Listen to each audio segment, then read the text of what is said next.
বাঙালির ভীষণ প্রিয় কচু শাকের রেসিপি নিয়ে চলে আসলাম। একদম গরম গরম ভাতে কিন্তু ভীষণ ভালো লাগে।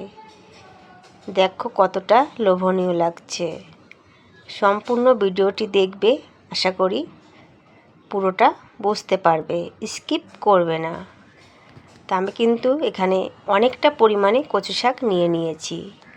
মানে কচু শাকের একটা গাছ বাড়িতে আনা হয়েছিল, সেটাকে কেটে দেখো কত হয়েছে।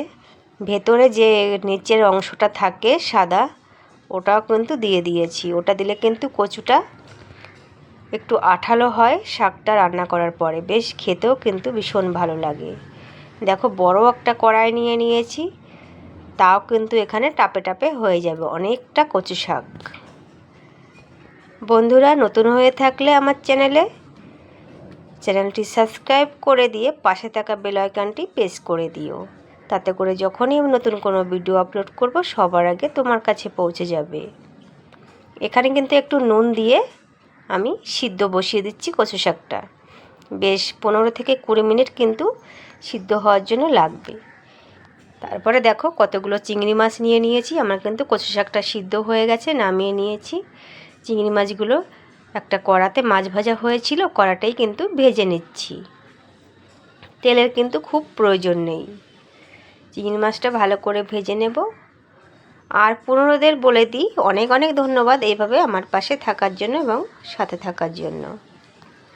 ভিডিওটি দেখে ভালো লাগলে একটি লাইক, কমেন্ট এবং শেয়ার করতে ভুলো না বন্ধুদের সঙ্গে।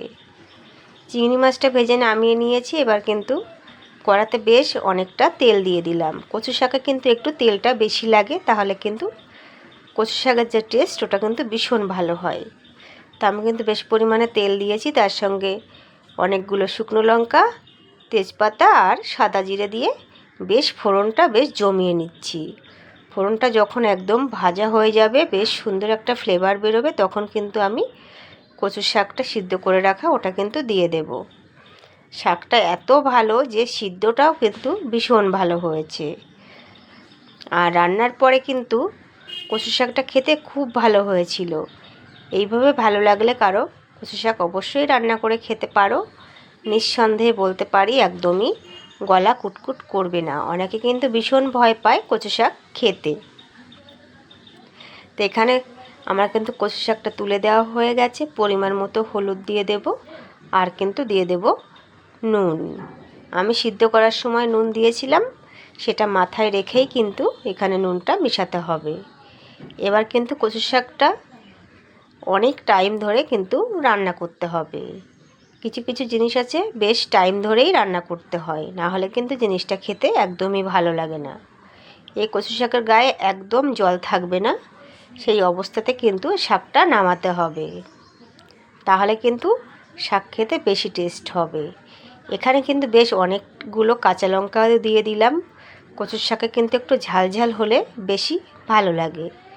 শুকনো লঙ্কাও দেখেছো, বেশ 7-8টা শুকনো লঙ্কা দিয়েছি। তার সঙ্গে গোটা 14-15 কিন্তু কাঁচা লঙ্কাও দিয়ে দিলাম। আর কাঁচা লঙ্কাগুলো কিন্তু বেশ ঝাল ছিল। আমার কিন্তু কচু 50% রান্না হয়েছে। এই জায়গায় আমি কিন্তু ভেজে রাখা চিংড়ি মাছগুলো মিশিয়ে দিলাম। চিংড়ি মাছগুলো দেওয়াতে কিন্তু কচু শাকটার ফ্লেভারটা আরও বেশি ভালো বের হচ্ছে। চিংড়ি মাছ ছাড়াও কিন্তু কচু শাক নিরামিষভাবে বানানো যায়, সেটাও ভীষণ ভালো লাগে। একটু নারকোল কিংবা ছোলা দিলে খুবই ভালো লাগে। আর চিংড়ি মাছ হলেতে কোনো কথাই নেই, তাহলে কিছুই প্রয়োজন পড়ে না। এখানে দেখো 2 চামচের মতো চিনি আমি মিশিয়ে দিলাম। একটু মিষ্টি মিষ্টি ঝাল ঝাল হলে কিন্তু কচু শাকটা খুব ভালো লাগে। এটা কিন্তু ভাত এবং রুটি দুটোর সঙ্গেই ভীষণ ভালো লাগে। রুটির সঙ্গেও অনবদ্য লাগে খেতে।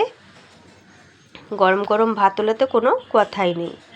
দেখো আমার কিন্তু কচু শাক রেডি হয়ে গেছে, একদম শুকিয়ে গেছে। দেখো কড়ার নিচে কিন্তু একদমই লেগে ধরছে না। আর রান্না করতে করতে শাকের পরিমাণটাও কিন্তু বেশ কমে গেছে।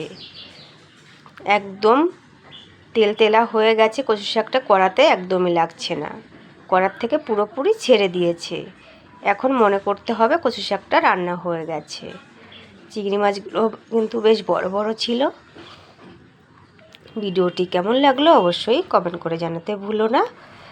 আর সম্পূর্ণ ভিডিওটির সঙ্গে থাকার জন্য সবাইকে অনেক অনেক ধন্যবাদ। অবশ্যই একটি লাইক করে দিও, তোমাদের কাছে এটাই অনুরোধ। সবাই ভালো থেকো, সুস্থ থেকো, ধন্যবাদ।